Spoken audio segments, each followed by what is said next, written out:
Bueno, pues ya son las 4:30 y las 4:32. Hemos esperado un par de minutillos y además junto con las presentaciones que hagamos tanto de Javier como un poco la introducción en el webinario, así como la propia presentación de Javier, ya le damos tiempo al resto de los participantes que estén interesados en acudir y en conectarse si hay algún retrasadillo por ahí.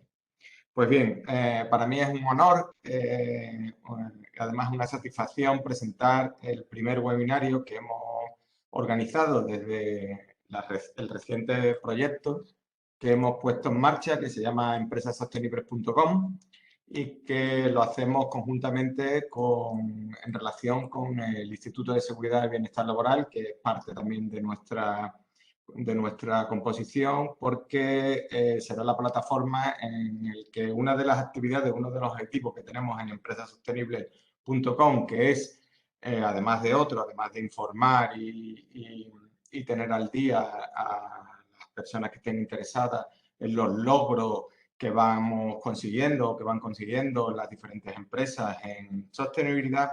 También tenemos como objetivo formar, informar a las empresas, a los trabajadores y a las personas que estén interesadas de una forma asequible y de una forma fácil. Y en este enclave se enmarca este primer webinario que hemos organizado y que donde vamos a tratar vamos a tratar de empezar desde la base. Queríamos explicar un poco cómo puede surgir la inquietud del enfoque sostenible en una empresa y habíamos pensado que lo principal, la base donde se tiene que sustentar todo el crecimiento sostenible en una organización, tiene que ser una base de una cultura ética. Así que pensando y dándole vueltas a esta idea, se me ocurrió invitar a Javier, que además de ser un experto en sostenibilidad y en responsabilidad social corporativa, también ha sido una de las personas que que impulsaron ya en su día, hace tiempo, en su organización, en MC Mutual, esta base de esta cultura ética, y él mismo forma parte del Comité de Ética de MC Mutual y fue una de las personas que lo impulsaron, que desarrollaron el código ético y bueno, él os contará un poco que de eso se trata, un poco el desarrollo que ha tenido en toda su organización esta implantación, esta idea, esta integración de la ética en la cultura. Y como os he dicho, hoy hablaremos de la relación que existe entre la ética empresarial y la sostenibilidad. Nuestro ponente nos explicará por qué, como dice el propio título del webinario, no puede haber o sería muchísimo más difícil, más complicado la integración del enfoque sostenible sin que previamente exista una cultura organizacional que esté precedida por comportamientos éticos. Igualmente, nos mostrará un ejemplo, como hemos dicho antes, de un caso práctico, como ha sido en su empresa, MC Mutual, que ha tratado de integrar este pensamiento y esta actitud ética. ¿Y por qué decidieron trabajar este aspecto intangible de la organización? ¿Cómo fueron esos inicios? ¿Cómo ha sido todo el desarrollo posterior? Y en el estado que se encuentran actualmente.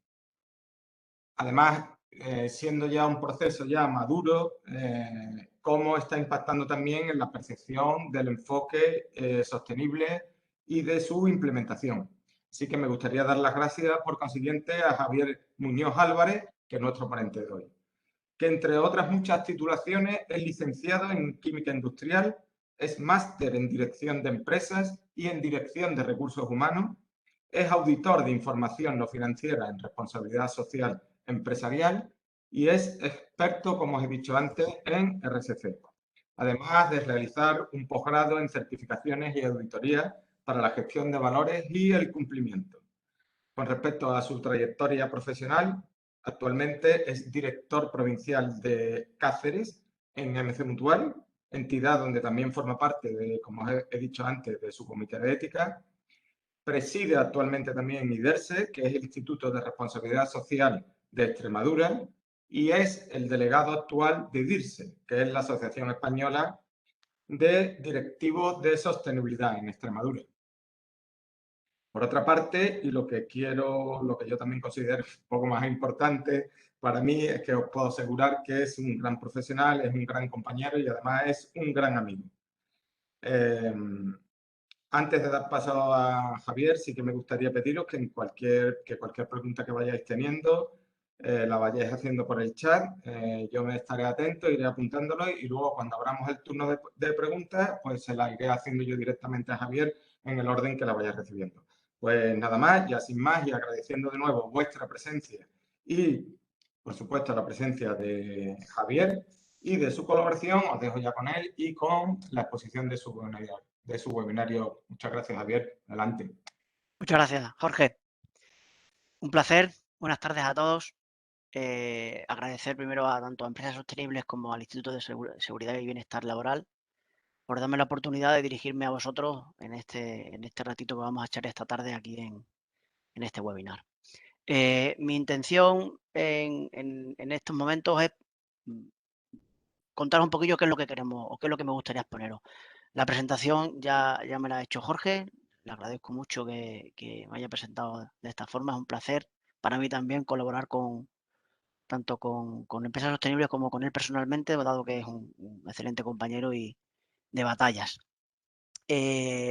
Acto seguido intentaré correlacionar responsabilidad social con sostenibilidad y con ética en las organizaciones.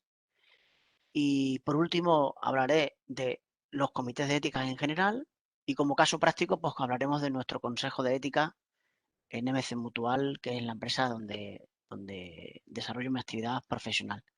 Como bien ha dicho Jorge, solamente añadir que estudié en Extremadura, que me licencié en Ciencias Químicas por la especialidad de industrial en la Facultad de Ciencias de Badajoz y que sinceramente me hubiera gustado dedicarme, entre otras muchas cosas, a la enseñanza, porque siempre ha sido una cosa que me ha encantado y cada vez que tengo la oportunidad de acercarme, sobre todo de forma presencial, ahora tiene que ser de forma online, pero también se agradece mucho acercarme pues, a personas para intentar transmitir de la mejor forma que puedo pues, mis conocimientos o mi experiencia. ¿Vale?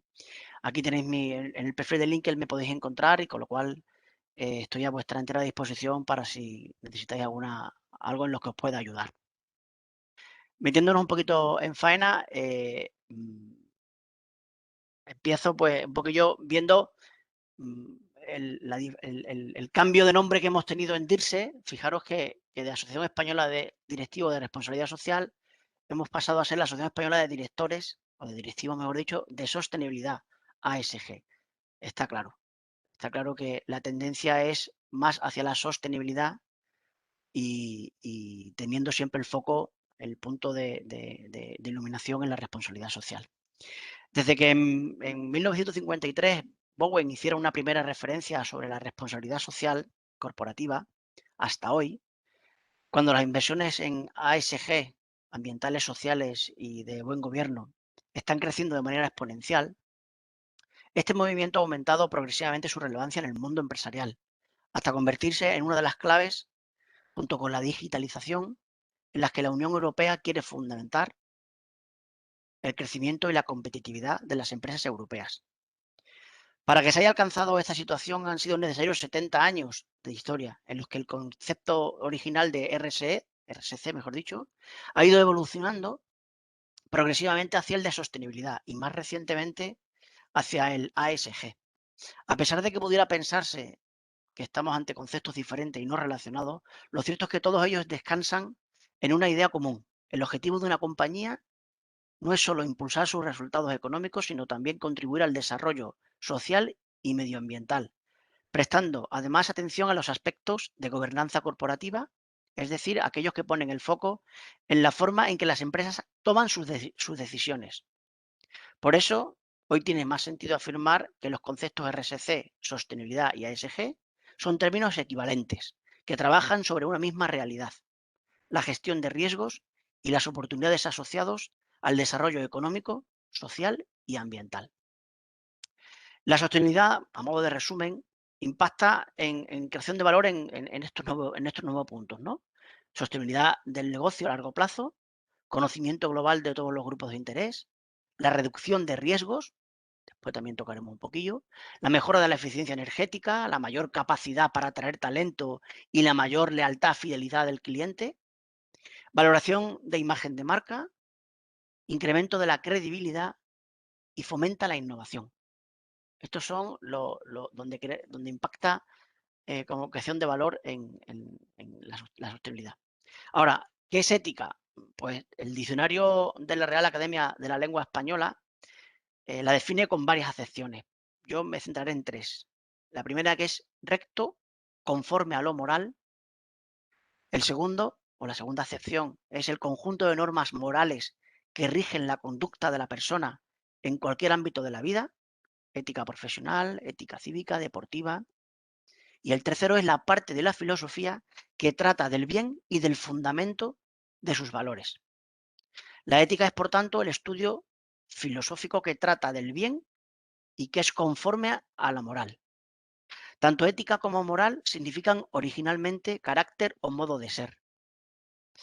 Quede claro desde el principio que el carácter puede ser construido, no es algo innato. No nacemos así, tal y como somos hoy.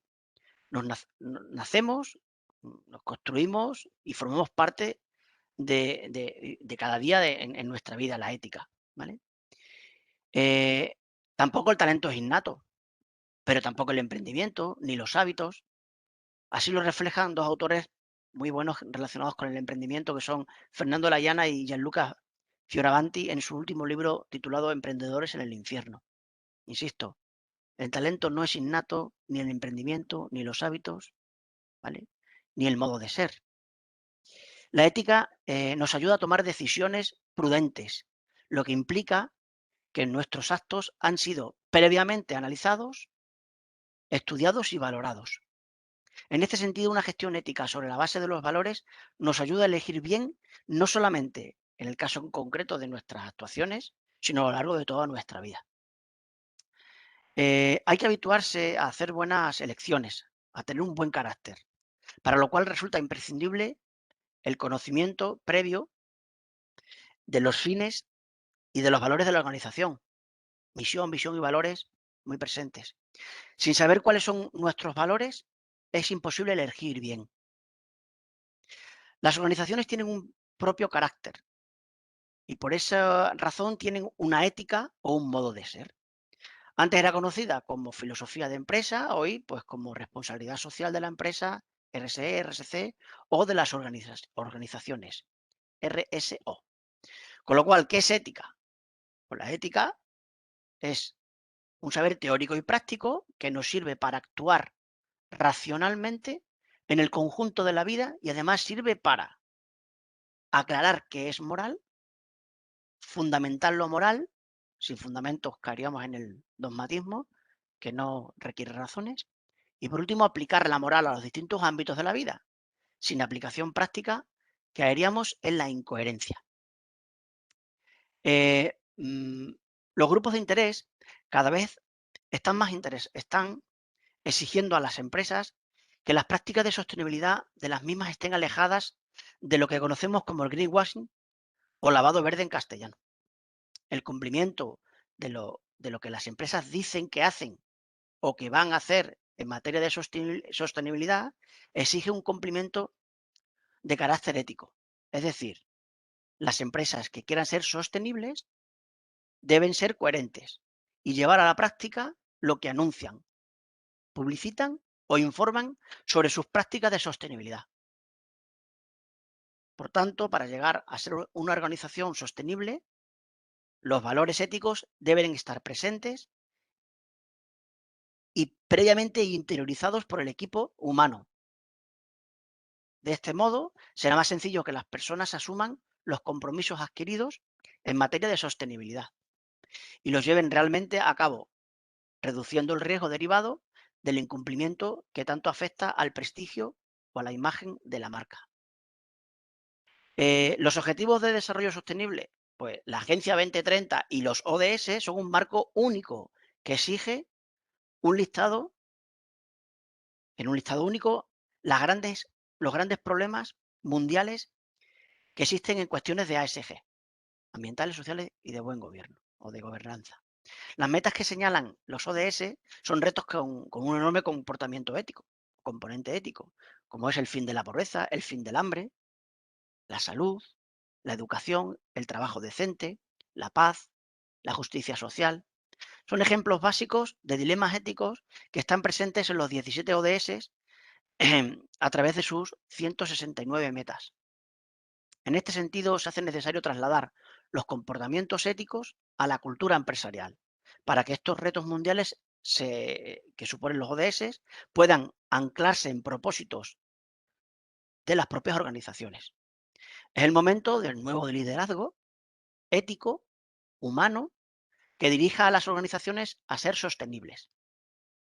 Las empresas que sepan reconocer lo que la sociedad demanda y den una respuesta ética serán percibidas por los grupos de interés como coherentes, llevándoles a incorporar a su imagen de marca valores intangibles como es la confianza, que les hará ganar en reputación y en prestigio.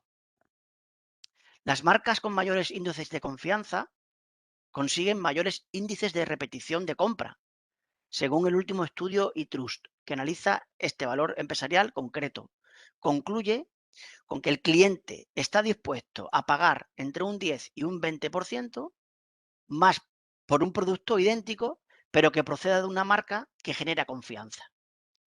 Incluso este porcentaje puede llegar al 30% en función de la marca y de la confianza generada. O sea, fijaros, entre un 10, un 20 hasta un 30%.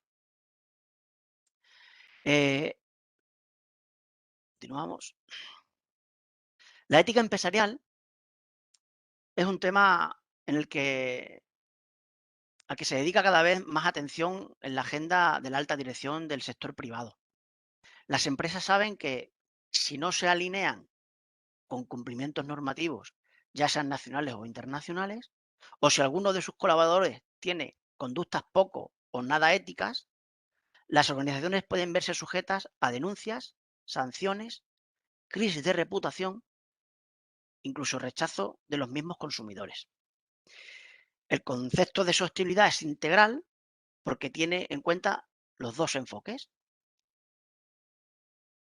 La ética empresarial, que nos dice cuál es la forma correcta de realizar las actividades empresariales, teniendo en cuenta el respeto de los grupos, a los grupos de interés.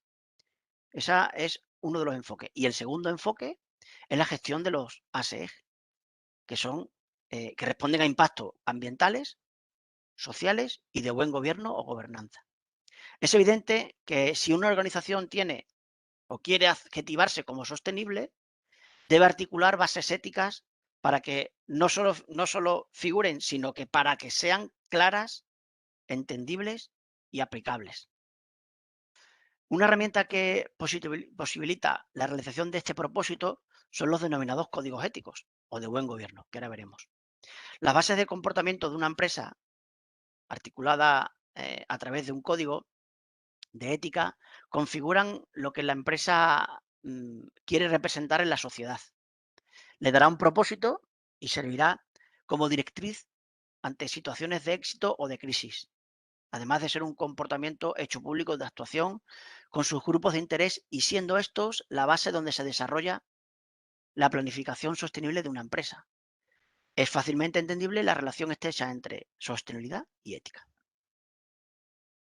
La ética es la base para organizaciones que quieren tener un plan estratégico de sostenibilidad.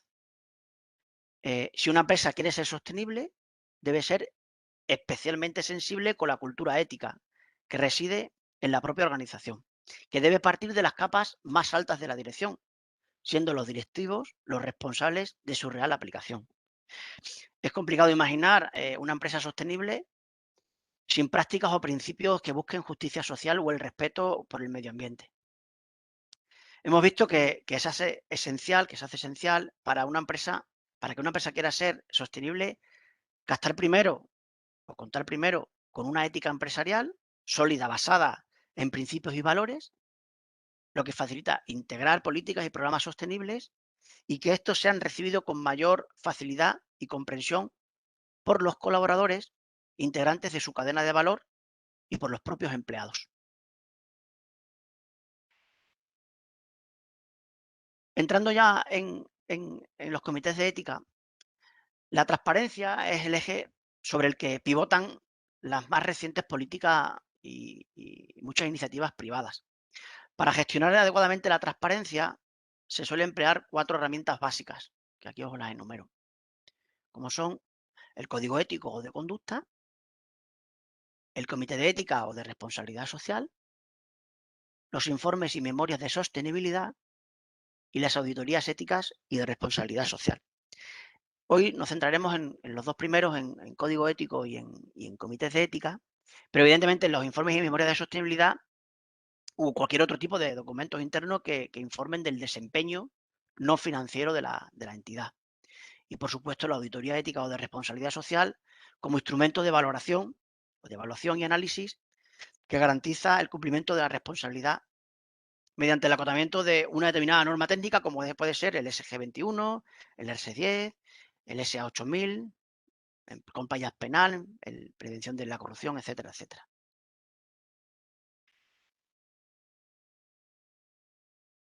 Un código ético es un documento en el que se establece, sin tener obligación legal, las reglas y principios que definen el sentido de una institución, de un gremio o de un sector, mediante orientaciones, pautas y puntos de referencia para su funcionamiento.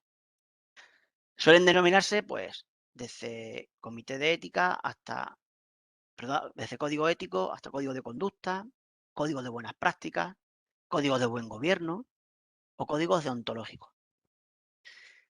Podemos identificar 3 tipos. Los tenéis aquí identificados. Los profesionales o deontológicos, los sectoriales y los empresariales u organizacionales. Los profesionales o deontológicos pues establecen las pautas y reglas propias de un gremio o de un colegio profesional. El de los abogados, el de los médicos, el de los consultores, etcétera. El más antiguo que se conoce es el juramento hipocrático del siglo IV a.C. Los sectoriales, pues son los códigos propios de un sector industrial o de actividad, como puede ser el de automoción, el textil, la alimentación, el de la construcción, etcétera.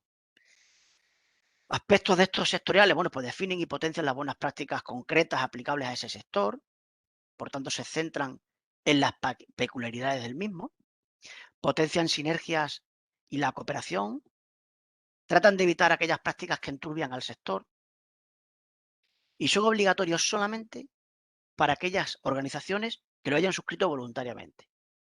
Su incumplimiento dentro, pues a menudo implica sanciones e incluso la expulsión del correspondiente sector.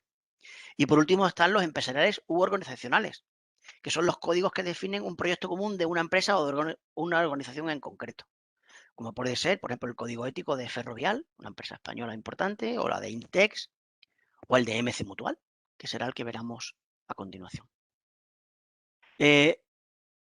Ventajas e inconvenientes de la aplicación de un código ético. Pues bueno, pues como ventaja, pues dan a conocer el carácter de la organización y facilitan esa comparación entre lo que digo y lo que hago, con lo cual permiten comprobar la coherencia de la organización. Contribuye a la reputación, ya hemos visto, de la empresa y su credibilidad. Facilita una cultura empresarial orientada al diálogo frente al enfrentamiento. Ayuda a los empleados a decidir por sí mismos y aumenta su capacidad de respuesta ante los problemas, los famosos dilemas éticos. Facilita la acogida de nuevos empleados y aumenta la lealtad y motivación de los existentes. Y como ya hemos dicho, pues, imagen corporativa o institucional.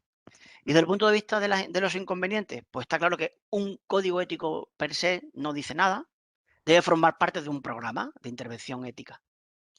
Una mala aplicación, a entenderse que es un catálogo de prohibiciones o como un código penal complementario. No.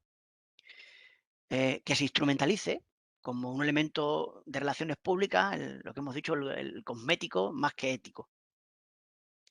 Y después la inexistencia de mecanismos de control y sanción. La voluntariedad es una de las grandezas de la ética, pero también puede ser una limitación. ¿Qué sucede si se incumple?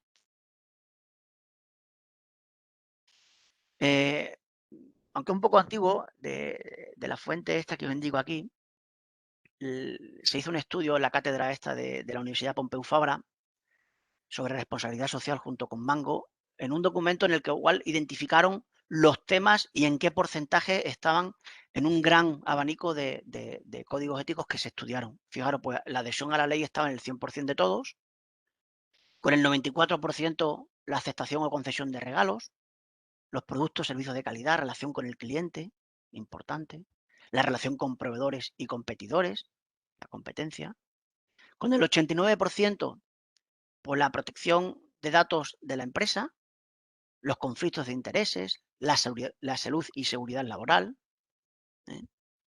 Un poquito menos, pero también con un porcentaje importante, con el 83%, pues el uso de los recursos corporativos, cuestiones ambientales, igualdad de oportunidades con un 72% de todos los que se estudiaron en este estudio, con un 67% la discriminación por razones de sexo, raza o religión, junto con el uso de la información privilegiada, la mitad de ellos confidencialidad del cliente, ¿vale? Y fijaros, en aquel momento, un 39% el impacto de la empresa en la sociedad, ¿vale? En el 2011. ¿Qué funciones tiene un comité de ética? Bueno, pues un comité de ética, primero definirlo. Es un grupo multidisciplinar de personas que representan los diferentes intereses legítimos y sensibilidades de los grupos de interés que afectan o pueden verse afectados, mejor dicho, por la propia organización. O sea, conjunto multidisciplinar de personas que representan diferentes intereses y sensibilidades de grupos de interés que pueden verse o que afectan o que pueden verse afectados por la propia organización. Esa es la definición del comité ético y tiene una serie de funciones, bastantes. Entre ellas, ¿vale? Pues el desarrollo y seguimiento del código ético de la organización. Supervisar y proponer y asesorar para el apoyo en la toma de decisiones complejas. Un apartado de reflexión y análisis, como por ejemplo para identificar cuestiones éticas, anticiparse a problemas éticos, desarrollar y compensar pautas de actuación para la resolución de conflictos, formular orientaciones y códigos de buenas prácticas adicionales para situaciones dudosas. Eso en cuanto a reflexión y análisis. En cuanto a seguimiento y control, pues de los compromisos adquiridos de la propia organización. Una vez más, el control de la coherencia entre el balance entre lo que se dice y lo que se hace. Elaboración de auditorías éticas, supervisar decisiones éticamente relevantes o juicios de valor. Y desde el punto de vista de la intervención, pues resuelven racionalmente conflictos de valores, tanto teóricos como prácticos. Media en casos de conflictos entre grupos de interés. Formación de cuestiones éticas para la organización. Y después tiene una capacidad sancionadora. Aspecto muy cuestionado por parte de las organizaciones, pues supone una clara pérdida de soberanía empresarial al dejar en manos de los stakeholders la posible penalización. Y desde el punto de vista de qué dificultades tiene una implementación de un comité de ética, sobre todo dos. Una relacionada con el sistema de participación y otro con la legitimación para participar. Dos problemas o dos dificultades. El de participación, pues relacionado con que en la empresa existen relaciones asimétricas de poder tendentes a la eficacia y por tanto no es exigible ni esperable que la empresa importe esas medidas parlamentarias de participación o democráticas. Y desde el punto de vista de la legitimación para participar, pues es muy difícil, por no decir imposible, gestionar la confianza en la empresa si no implicamos a todos los grupos de interés.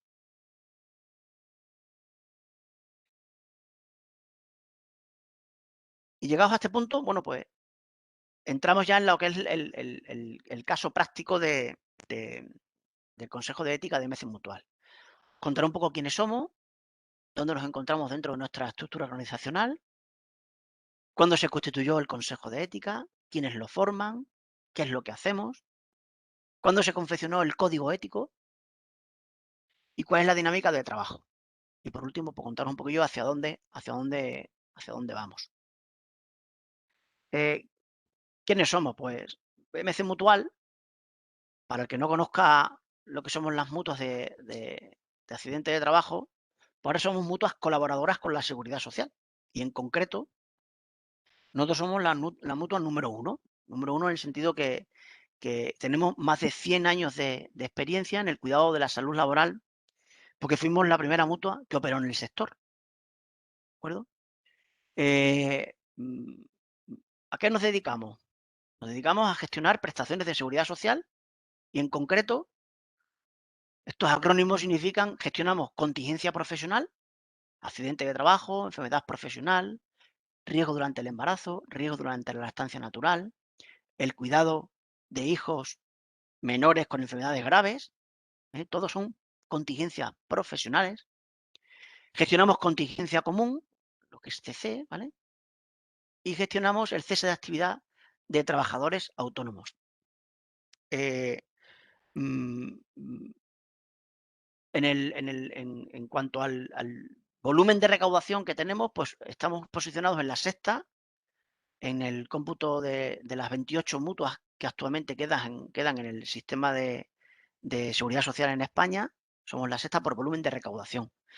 Protegemos, pues fijaros, a 1.225.000 trabajadores, que supone aproximadamente un 8% de los trabajadores afiliados al sistema, e igualmente un 8% también aproximadamente de autónomos. ¿Vale? Todo esto lo hacemos con un equipo humano de 1.900 personas, con unos servicios centrales y después tenemos unidades de gestión repartidas por todo el territorio nacional. Y después, para que os hagáis una idea, el año 2021 pues hemos gestionado 50.000 accidentes de trabajo, que ha supuesto un coste de incapacidad temporal, o sea, pagar esas bajas a esos trabajadores que no han podido trabajar como consecuencia de un accidente de trabajo, pues han sido 75 millones de euros. ¿Vale?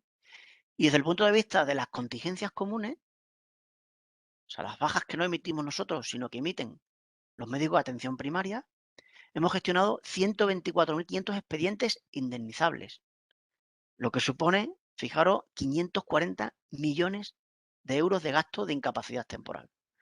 Con esto que quiero deciros como decía la canción, de las tres cosas más importantes de la vida, tocamos dos, que es la salud y el dinero. Y lo hacemos con mucho cariño, con mucho amor, en la mayor parte de las ocasiones. Entonces, bueno, pues que sepáis que, oye, que en este compendio de 1.900 empleados, con esta cantidad de accidentes, pues lo normal y corriente es que surjan pues dificultades en el día a día, pero de eso se trata, de ser coherentes con lo que decimos y con lo que hacemos. En MC Mutual queremos generar confianza en nuestros grupos de interés, con una gestión de riesgos adecuada. Para ello, hemos diseñado un modelo de gobierno que asegura la eficacia en 3 líneas de defensa contra esos posibles riesgos. La primera, que gestiona el día a día de los riesgos, y nos encargamos las zonas y las áreas de MC Mutual. ¿Vale? La segunda línea, que fomenta la conducta ética y honesta y gestiona los incumplimientos. ¿Vale? Y la tercera línea, que supervisa y verifica el sistema de control. Para la segunda y la tercera línea, disponemos de un departamento de gestión y control de riesgos, un comité de integridad y cumplimiento, muy importante, y un departamento de auditoría. ¿Vale? Y por último, un comité de auditoría con dependencia jerárquica de la junta directiva de la mutua. ¿De acuerdo? Consejo de ética, pues somos un órgano consultivo con dependencia jerárquica única y exclusivamente del director general de la entidad. Nosotros rendimos cuenta ante nuestro director general.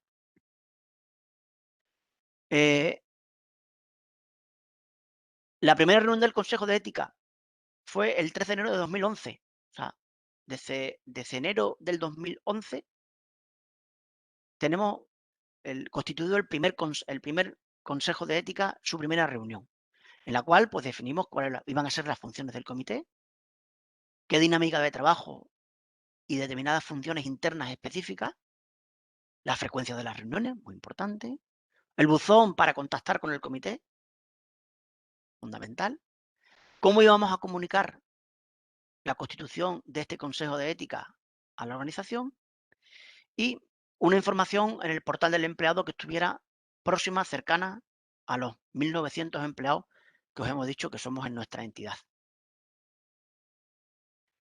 ¿Quiénes lo forman? Bueno, pues actualmente está compuesto por 12 trabajadores de la mutua y un consultor externo que hace las funciones de presidente y que desde los inicios, desde el año 2011, es Francesc Torralba, un extraordinario presidente del Consejo de Ética, aparte de extraordinaria persona y un auténtico profesional, en el que no nos cansaremos de decirlo, nos apoyamos muchísimo porque tiene una capacidad enorme de tanto de conocimientos técnicos como de consenso es increíble.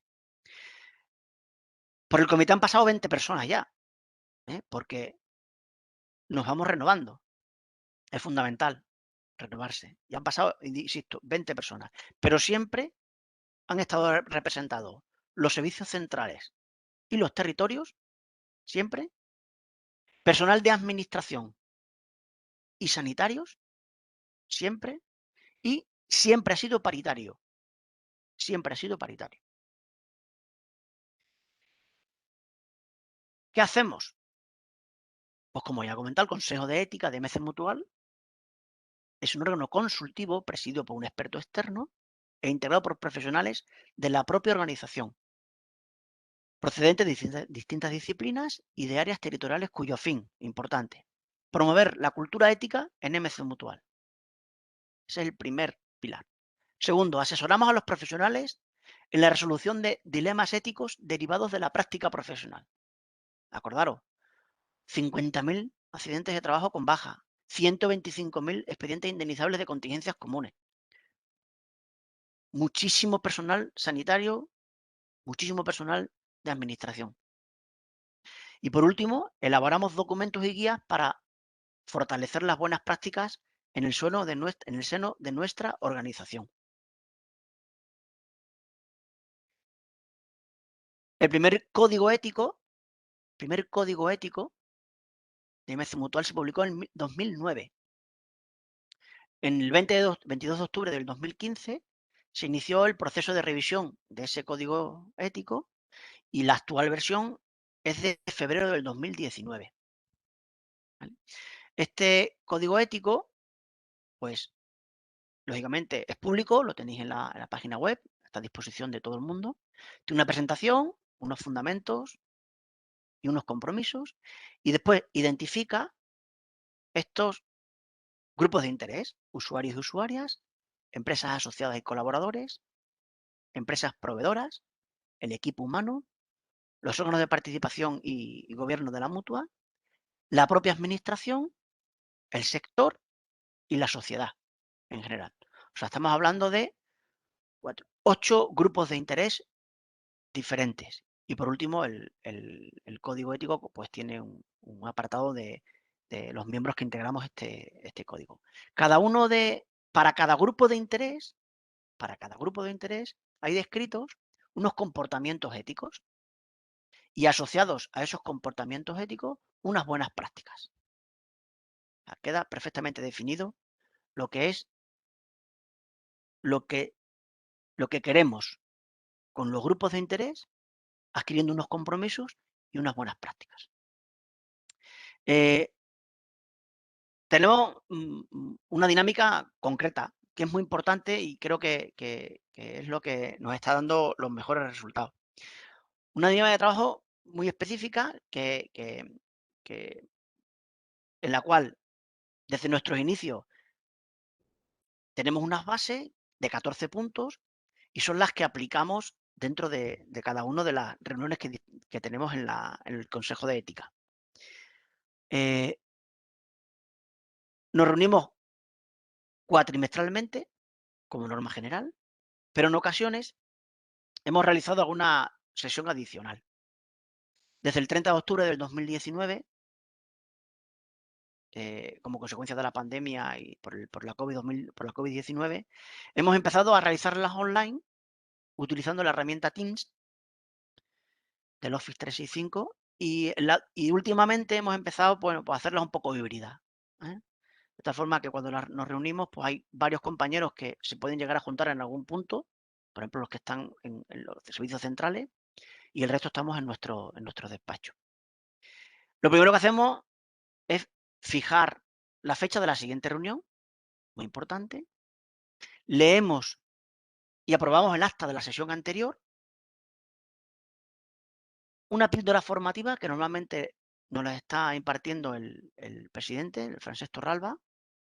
De esta forma garantizamos que la formación sea algo real dentro de los miembros del consejo. A continuación, tratamos los dilemas éticos, que sí es verdad que no los tratamos solamente ese día, sino desde que nos llegan a través del buzón que os he comentado anteriormente. Nos llega el dilema ético, lo comparte en el equipo Teams, que aquí lo tenéis, aquí, así como lo tenemos estructurado, ¿vale? Se cuelga el dilema y empezamos todos a opinar sobre el mismo, ¿vale? De tal forma que incluso por la premura o no de la resolución del dilema, o por la complejidad que pudiera tener, podemos llegar a emitir un dictamen previo a reunirnos presencialmente. Pero si no, y no corre prisa, entre comillas, pues el día de la reunión presencial, online, mejor dicho, pues lo hacemos, ¿vale? Lo tratamos y lo que hacemos es, vamos haciendo nuestras aportaciones, como bien digo, y durante la sesión aplicamos el método de toma de decisiones de equipos multidisciplinares. Que es una técnica específica que la ponemos la llevamos a cabo siempre con cada dilema, y cuando hay un miembro nuevo de que entra en el consejo, pues lo primero que se le explica, porque es el fundamento principal de nuestra razón de ser, resolver dilemas éticos.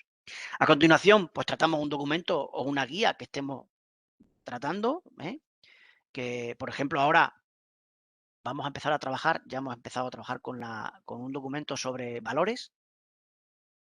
Y hemos terminado de validar un plan de trabajo para el 2022. Eso en cuanto a documentos o guías que confeccionamos. Después, también proponemos un artículo de interés que normalmente compartimos con todos los líderes de la organización. Y ahora recientemente, pues vamos a incluir en la revista interna pues, un apartado trimestralmente con contenidos relacionados con la ética, ¿vale? ¿Qué otros temas podemos tratar? Pues precisamente el Comité de Integridad y Cumplimiento, que antes os he mencionado, pues nos ha dado para que le emitamos un juicio sobre el mismo, un juicio de impresiones, un diagnóstico del clima ético de la organización, como paso previo a la auditoría. ¿Qué siguientes pasos, o mejor dicho, os voy a contar un poquillo cuántos dilemas éticos nos han llegado? Pues, por ejemplo, hemos resuelto 36 dilemas éticos, de tal forma que 15 de ellos han sido publicados por su interés dentro del portal del apartado que tenemos para la ética, ¿vale? Y, por ejemplo, una resolución sería pues, un modelo así, ¿no? Resolución de dilema ético, pues en este caso el deber de prestar auxilio, que fue uno que nos llegó y que emitimos una resolución al mismo y se publicó. Respecto a documentos que confeccionamos, pues aquí os pongo el formato de uno de ellos, se llamaba Para una cultura de la responsabilidad, ¿vale? Pero desde el 2012 hemos confeccionado, pues, criterios éticos del entorno sanitario de MC Mutual.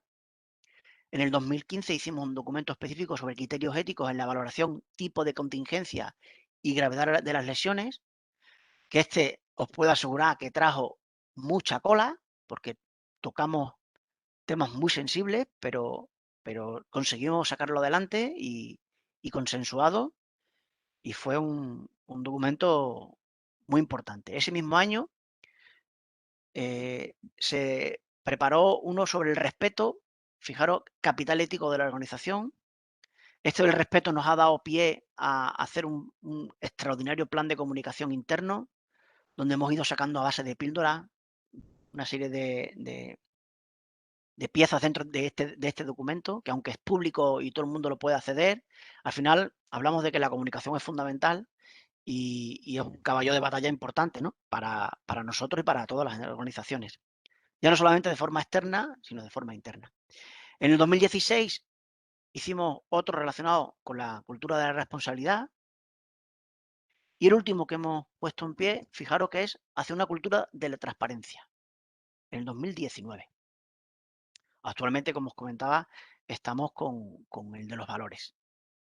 Aunque bueno, después de la última reunión que tuvimos, que fue el pasado 21 de diciembre, lo mismo anteponemos, anteponemos otro tema relacionado con poner en valor la palabra de sostenibilidad y aprovecho para en este webinar, pues efectivamente nosotros puede que cambiemos un poquito el paso en cuanto al orden de confección de documentos relacionados con la ética y hagamos uno sobre la sostenibilidad, porque entendemos que, bueno, estamos sopesando valores y sostenibilidad. Ahora, los nuevos pasos, pues hemos empezado a confeccionar una segunda memoria del Consejo de Ética, ya tenemos publicada la primera. El espacio específico dentro de la revista interna, que sale trimestralmente, donde publicaremos lo más relevante tanto a nivel interno como alguna reseña externa. Y el siguiente paso sería pues la auditoría ética, como un gran reto para nuestra organización. Para terminar lo que es la exposición, el pasado 16 de septiembre asistí a una presentación de un estudio que se titulaba El estado de la gestión ética en nuestras organizaciones, en el que se titulaba El estado de la gestión ética en nuestras organizaciones, tendiendo puentes entre el propósito, la acción y la acción, y llevado a cabo entre DIRSE, la asociación a la cual pertenezco y soy delegado aquí en Extremadura, y BITIN, ¿vale? Bietic, perdón. Entonces, en ese se identificó como el principal reto ético de nuestras organizaciones, reducir la brecha entre lo que decimos en nuestras declaraciones y lo que hacemos en el día a día. Y fijaros que el 75% de las organizaciones incorpora la ética en su propósito, pero tan solo el 26% dispone de sistemas para integrarla en la toma de decisiones. Por lo cual tenemos una serie de escalones en los cuales podemos llegar a que realmente esté dentro del propósito de las empresas, pues todo lo que decimos que hacemos. ¿De acuerdo? Y ya, pues aprovechando un proverbio hindú, una adaptación, la felicidad, como la ética, no es un sentido, o sea, no es un destino al que llegar, sino una manera de viajar. Así que hasta aquí era mi presentación. Estoy a vuestra disposición para ver si ha llegado alguna pregunta, Jorge. Muy bien, muchas gracias, Javier. Creo que ha sido muy clarificador y sobre todo a mí me ha gustado cómo has expuesto la relación clara que hay entre ética y sostenibilidad. Porque en tu exposición yo creo que ha quedado claro que para que una empresa pueda llegar a objetivarse sostenible, ¿no? Puede llegar a integrar el enfoque sostenible, creo que es una condición necesaria y previa a que tenga integrada la cultura de la sostenibilidad. No siendo lo mismo al revés, ¿no? Alguien no puede ser sostenible sin ser ético, pero sí puedes tener una cultura ética y aún no ser sostenible. Es decir, es un paso previo, yo creo, y creo que ha quedado claro en tu exposición.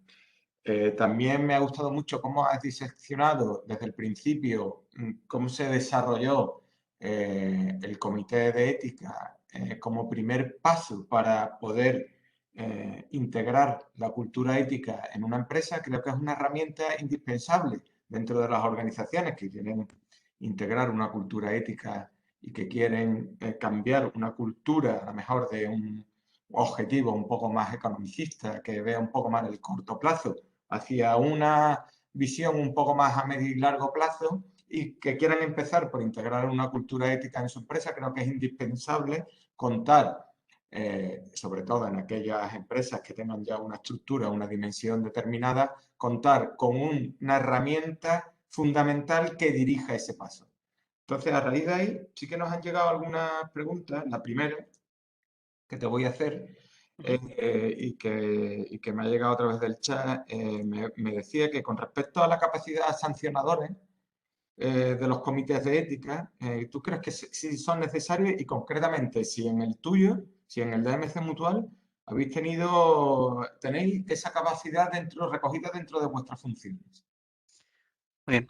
Efectivamente, antes de contestar la pregunta, lógicamente nosotros, vamos, a ciencia cierta te lo puedo asegurar, y tú lo conoces también, Jorge, nosotros tenemos ya una base ética importante, con un bagaje importante, que puede ser el cimiento de realmente construir una estrategia clara de sostenibilidad o de responsabilidad social, como queramos, o de ASG, como lo queramos llamar. Vamos a tirar más de sostenibilidad, que es lo que más prima actualmente. Y estoy convencido de ello, con lo cual yo creo que esa base nos puede dar buenos frutos. Respecto a la pregunta, era exactamente si tenemos Sí, capacidad sancionadora. Vale, vale. Es un sí. tema delicado, tema delicado. En la propia definición de los consejos, de los comités de ética, hay un apartado relacionado con este tema, ¿vale? Y ya os decía en la exposición que era un tema relativamente polémico, ¿no? Y complicado.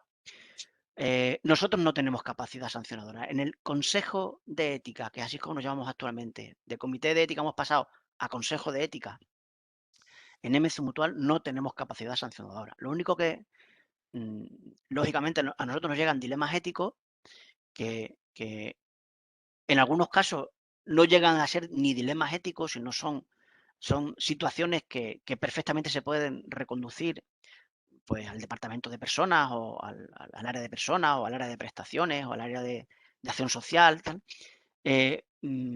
Pero lógicamente nunca se nos ha dado que hayamos detectado o que nos haya llegado un dilema en el cual hayamos visto un incumplimiento importante o una carencia de ética en una actitud, en una acción de algún compañero, ¿vale? Nunca nos ha llegado.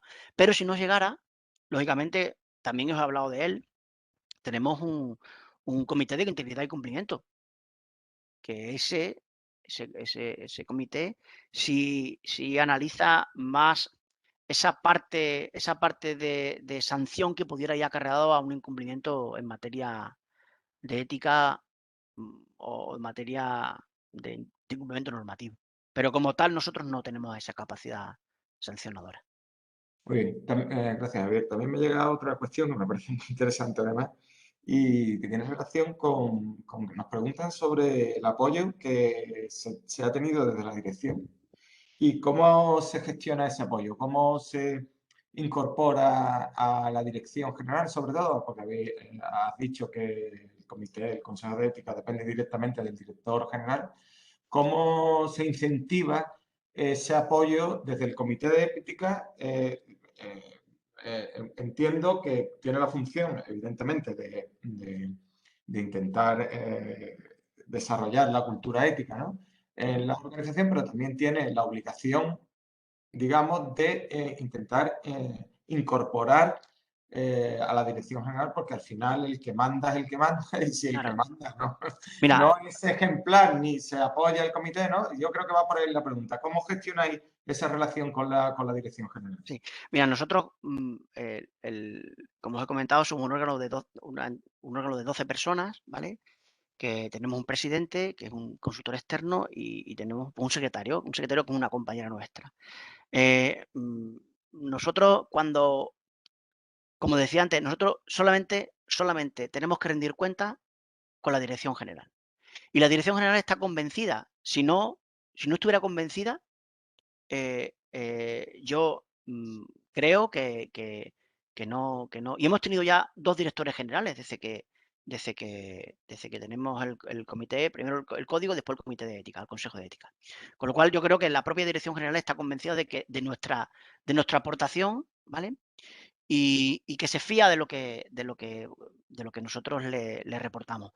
Lógicamente, cuando llegan dilemas éticos y se pueden responder, o tenemos que tirar de algún otro departamento, alguna cosa, pues lógicamente a pesar de ser un equipo multidisciplinar, normalmente no, porque tenemos abogados, tenemos médicos, tenemos directores, o sea, tenemos personas o compañeros que pueden llegar a poder hacer un juicio o resolver ese dilema sin necesidad externa. Pero aún así, pues podemos tirar de los distintos departamentos de la organización. Pero insisto, si nosotros tenemos que rendir cuentas con algo, ¿vale? Es con dirección general. Ahora tenemos la oportunidad y también aprovecho como fin de la respuesta, ahora tenemos oportunidad de nuevo de poder posicionarnos de nuevo al lado de la dirección general, porque vamos a tener un nuevo director general. Se nos ha jubilado el que teníamos hasta estos momentos y ya tenemos pues a uno nuevo a expensas de que la Dirección General de Ordenación pues termine de dar el visto bueno. Y me consta de que ya hemos tenido alguna aproximación en este sentido y parece ser que el feedback sigue siendo bueno, sigue siendo bueno. Que esto lo tenemos que empujar entre todos, eso es lógico, pero desde los líderes de la organización hasta los compañeros en las unidades de gestión, todos somos responsables de que esto realmente tire para adelante. Y os sirva como punto importante, el número de dilemas éticos sigue aumentando. O sea, cada vez y con el plan de comunicación que hemos realizado y con el plan ambicioso que tenemos para el 2022, yo estoy convencido que iremos a más. Iremos a más, totalmente convencido. Sí, pues gracias, Javier. Y con respecto a esto último que estás diciendo, me sirve también para introducir la pregunta que me han hecho, que nos han hecho. Y entonces, la persona creo que tiene cierta inquietud en saber cómo habéis conseguido desde el comité o desde la propia dirección, si es que lo habéis conseguido y qué conflictos tenéis en ese sentido, en la percepción del usuario, ¿no? De vuestro usuario, de vuestro cliente interno, que es el que está principalmente dirigido, el comité de ética, cómo habéis conseguido que esas personas confíen en vosotros y en que sea un comité que la confidencialidad la tenga como un valor Claro, que sea eso te inexorable iba a en ese decir. sentido, ¿no? Lo primero es, tú lo has terminado diciendo, la confidencialidad. Eso está clarísimo.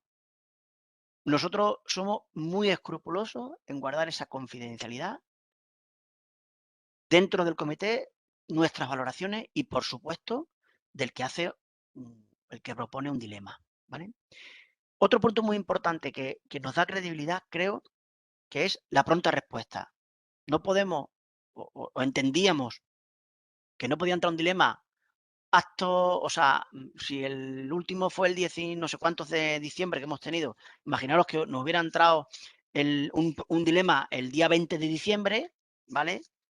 Y que hasta el nuevo Consejo de Ética no le diéramos viabilidad a ese dilema porque igual es algo candente. Entonces, establecimos pequeños grupos que trabajaban dentro de estos 12 personas que pudieran trabajar ese dilema en cuestión con las aportaciones que hubiéramos hecho todas a través del grupo del Teams, como os he comentado. Y, insisto, una rápida respuesta es un punto de credibilidad para nosotros, ¿vale? Confidencialidad, rapidez de respuesta y que, por supuesto, somos transparentes desde el punto de vista de que todo lo que entendemos que se puede extrapolar a la organización lo estamos publicando. Todo. ¿Y para ello contáis con la autorización de la persona que expone el dilema o le pedís previa autorización? ¿Eso cómo se hace? Hombre, también lo que hacemos es que, como al final muchas de las cosas, y es fundamental, hablábamos de lo de la auditoría y tal, las cosas hay que medirlas, el número de dilemas, el tipo de respuesta y tal. Entonces también queríamos percibir un feedback de la persona que recibía la respuesta. Si era de su agrado, me refiero que si resolvía su dilema, se le había parecido rápida la respuesta y le preguntamos si si le apetecería, pero lógicamente sin nombrarla a ella, si este dilema pudiera ser extrapolado, o mejor dicho, publicado en el portal. Y si normalmente dice que sí, pues se publica. La verdad es que no se nos ha dado el caso de que no nos digan que no, con lo Sí. cual eso Como, sería como, cuestión de, como- cuestión de apuntarlo por si acaso. sí, como conozco un poco el comité, sí que quisiera un poco decir que en el comité se guarda la confidencialidad. Tan es así que ni siquiera los miembros del comité saben qué persona es la que Ah, sí, plantea sí, el dilema. ¿Sabes? por supuesto. La persona plantea el dilema, al buzón solamente tiene acceso a la secretaria, que es la única persona dentro de toda la organización que sabe la persona en concreto que Sí, que ha manifestado el dilema. Y los miembros del comité no tienen ni idea de quién o por qué en parte, si ha sido una persona de central, si ha sido alguna de alguna dirección de provincial o no sabemos. Y sí, son sí, los que van a hacer los dilemas. Y ya por último, correcto. me gustaría que nos contestara a otra pregunta que me ha parecido interesante de la que nos han planteado, y es que hasta qué punto, porque como lo has mencionado, ha llamado un poco la atención, hasta qué punto es interesante o es conveniente o es indispensable el que dentro de del comité haya una persona externa que sea Claro, experta y que dirija el comité. claro. Mira, si habéis visto en un comité de ética empresarial, deberían de estar representados todos los stakeholders, todos los grupos de interés. Nosotros, mm, la única persona externa a la organización es el consultor. Y además un acierto tremendo porque no habrá, vamos, y eso lo sabes tú, Jorge, por su bagaje en todos los ámbitos de su vida, tanto profesional como espiritual y como es una auténtica eminencia. Y es un acierto totalmente que tengamos a alguien externo. Vamos, es que yo, cuando alguien me pregunta, oye, porque nosotros queremos constituir un comité de ética y tal, es lo primero que les digo. Digo, tener como mínimo, una voz de fuera, como mínimo, que os ayude a no miraros el ombligo constantemente. Porque, claro, la endogamia es muy mala, muy mala. También por lo mismo que tan importante es que como mínimo exista ese consultor externo y le demos ese valor, también es muy importante la renovación en los miembros del comité. Es fundamental porque, oye, es un trabajo agradecido, sobre todo si te gusta. Lógicamente es voluntario, ¿eh? Siempre es voluntario. Y es más, tenemos lista de espera. Según nos han dicho, tenemos lista de espera de gente que quiere entrar en el Consejo de Ética cuando se vayan renovando los miembros. Con lo cual, es muy importante la renovación. Es muy importante desde el punto de vista del buen funcionamiento. Y a tu pregunta, pues fundamental también que tengamos un consultor externo del calibre de este hombre no tiene precio.